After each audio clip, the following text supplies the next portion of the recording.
துணை முதல்வர் மன்மிகு உதயநிதி அவர்கள் அருமையான ஒரு கருத்தை சொல்லியிருக்கிறார்.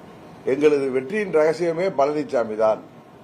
பழனிசாமி அதிமுகவின் பொதுச் செயலாளராக நீடிக்க வேண்டும், அவர் 100 ஆண்டுகள் வாழ வேண்டும், அவர் எதிர்க்கட்சி தலைவராக இருந்தால் வெற்றி எங்களுக்கு சுலபங்கிறார். சோ அவர்களுக்கு கூட்டணி பலம் என்பதெல்லாம் ஒரு பக்கம் இருந்தாலும் பழனிசாமி தான் அவர்களது வெற்றியின் ரகசியம் என்பதை அவர் போட்டு உடைத்து விட்டார். இதை அம்மாவின் தொண்டர்கள் அல்லது அதிமுக ஒன்றிணைக்கணும் சொல்லி முயற்சி செய்பவர்கள் இதை புரிந்து கொள்ள வேண்டும். பழனிசாமி பொதுச் செயலாளராக இருக்கிற வரை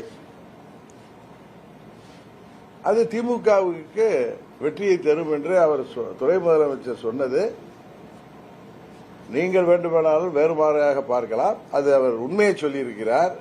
அவர் சிலைடையாக சொல்லியிருந்தாலும் வஞ்ச புகழ்ச்சியாக பழனிசாமியை பற்றி சொல்லியிருந்தாலும் உண்மை அதுதான். உறுதியாக பழனிசாமி என்கிற சுயநலமிக்க துரோக சிந்தனை உள்ள மனிதர் இருக்கும் வரை, அதிமுகவின் பொதுச் செயலாளர் இருக்கும் வரை அதிமுக ஆட்சிக்கு வராது என்பதுதான் உண்மை.